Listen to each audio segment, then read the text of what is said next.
The Buttonwoods Museum Stitching History Together live event is over, but you can still visit the exhibit until September 5th, 2026. Okay, let's take a look at the finished gown, and I'm going to talk about the materials we used, starting with the fabrics. Really happy with it. So we are in the middle of cutting out the lining off of the pattern that Sarah and I draped on the mannequin that you can see in the far distance. Actually, maybe we should do a poll to name the mannequin. So there's the mannequin. Sarah and I draped the lining on it a few weeks ago, and then we made the paper pattern.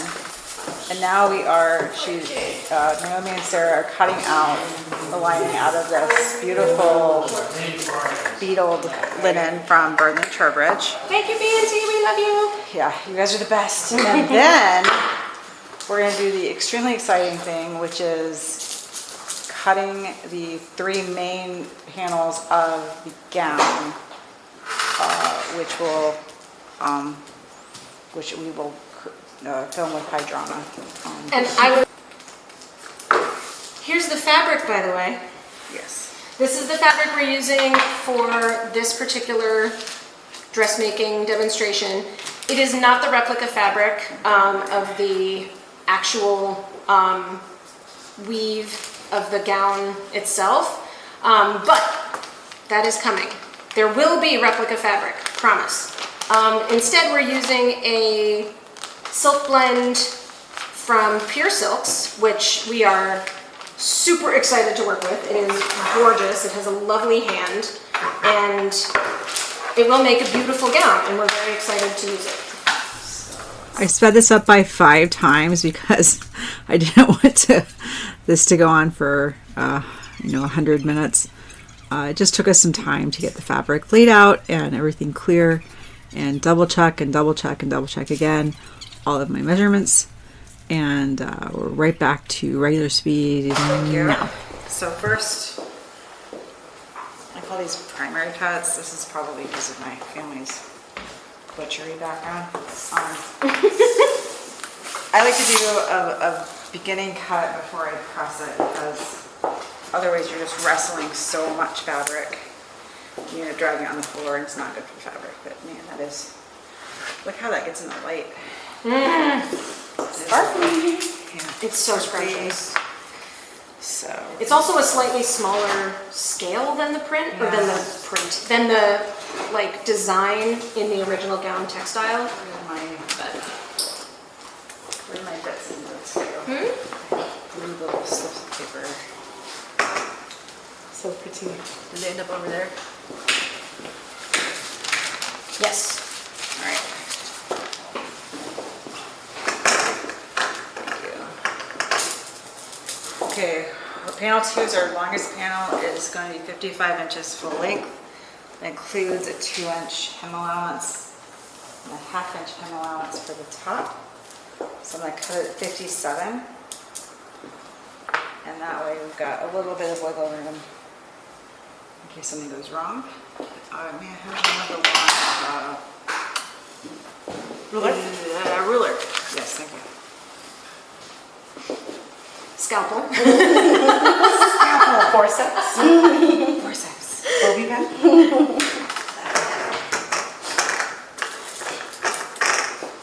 I'm going kind of along the grain, but this isn't perfectly laid out, but it's just going to start. That's what cabbage is for. All right, quick dramatic. Hang on. Big old scissors. Big shears. Heavy duty. My big Wilkinsons. All right. That was video, by the way. Oh, thank you. I hope so. That was a good glamour shot. Ha ha ha ha. The first cut into the silk is always the most terrifying and also the most exciting. It's invigorating. Invigorating. There we go. That's panel 2. So you can see on the far left of your screen with Sarah, she is holding an edge that has a white edge. That's the taffeta that we use to bind the tops of the gown side panels so they wouldn't fray. It's just to protect the fabric. So one more thing you can't see in the finished gown, but you can see it, but you don't know why, is that the robings are nice and firm. That's because we used some linen on the inside. It's medium weight, just regular linen, and it just acted as interfacing for those robings. Yeah, we made a good solid start this morning, or today. And here is the dress form dressed up in her stays and her petticoats.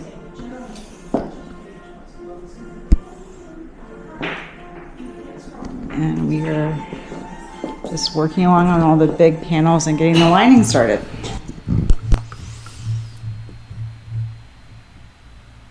So Pinifred needed stays because the silk layers needed to be pinned onto her. She's made of firm plastic. You can't pin into her. I fitted and constructed these stays in 2017 using a kit and pattern produced by At the Sign of the Golden Scissors. I bought the fashion fabric separately from Merchant and Mills in Rye in the United Kingdom in 2016. I stitched those boning channels using my 1965 Singer, but completed the rest of the work by hand using original techniques. These shapes have been dated as appropriate for the 1750s through the 1770s. They are fully boned in reed caning with 2 spiral bones in the back. You can see I kind of overdid the hand-bound eyelets. We ended up using a bum pad. We were going to anyway for the silhouette, but honestly, there's not a lot of junk in the trunk, if you will, on this mannequin, and we wanted her to have a nice, full, fashionable silhouette for the era. There is a similar hip pad to this style that is in the Patterns of Fashion book number 5. So it's very simple to plot one out. I like this kind of shape where it allows the fabric of the skirt to flow nicely over the hips. It keeps your petticoats from tangling into your legs when you stand up. I drafted the arms for this using a technique taught by Kenneth King. I've got a link below. And I sped this up by 100 times because it takes me about 45 minutes because I don't do it very often. So there you go. There's your extremely high speed arm draft. My personal finished arm is there on the left just to show you what that looks like when it's finished.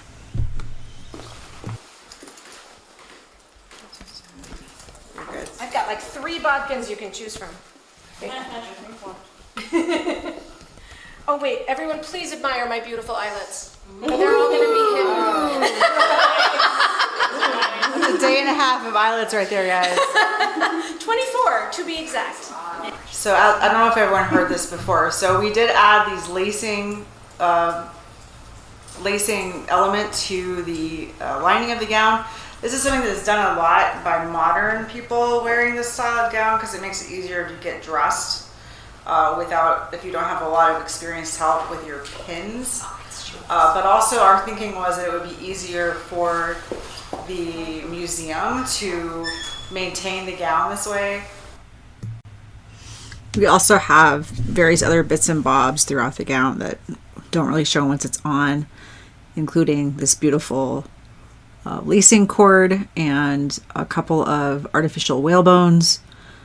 Just the little things that you need on the inside to make it easier to dress the dummy. And those all came from Burnley and Trowbridge. No surprise there. And we've also made the choice to dress the dummy in a beautiful silk taffeta fichu or neckerchief. Partly because honestly it hid some of the straps and some of the stuff we had done to make the arms go on. But also it is very common in this era to have either a lace tucker like this in your neckline or a neckerchief, or in this case sometimes both. Just because it creates a little bit more support and modesty for your body, and it also frames your face. So when you think about visually how a gown looks on a person, part of the beauty and the elegance of the style is that when your face is reflected in a space almost as big visually to the viewer, it gives a sense of your height and your elegance. And also everyone likes cleavage. And if you are outside, it's your sunscreen. It's also sunscreen, yeah. No. So actually, I have a sun allergy due to a medication I'm on, and I keep 2 extra neckerchiefs in my car all the time in case I'm caught kind of without being able to stay out of the sun during the most intense sunlight time periods. And it really does keep me from having a reaction. Sunscreen actually isn't. Yeah. Huzzah!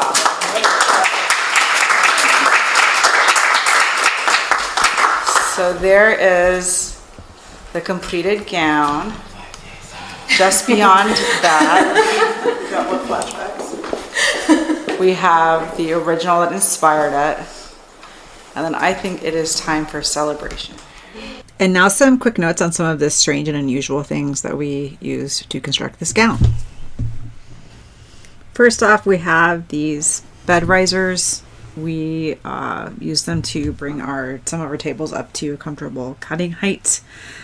Specifically, these each hold 660 pounds. So really anything your table is going to hold, these are going to hold, and they're very stable. They just make the cutting out experience a lot more comfortable for everybody, because it brings everything up to fairly high height. Absolutely not sponsored, but I love my ruggable rug for cushioning my feet while working on a hard floor, especially. We were working on brick, which is really tough on your feet in historic shoes. And this style of rug is washable and also just brushes right off of thread and chalk, etc.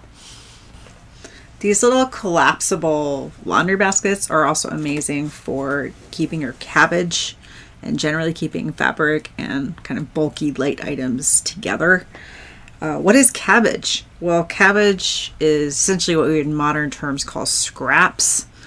In the 18th century, it was the term for anything that was an offcut that wasn't used in the main garment. And apparently when law went back and forth on basically who did it belong to, the tailor or the customer, and most tailors took it as part of their pay.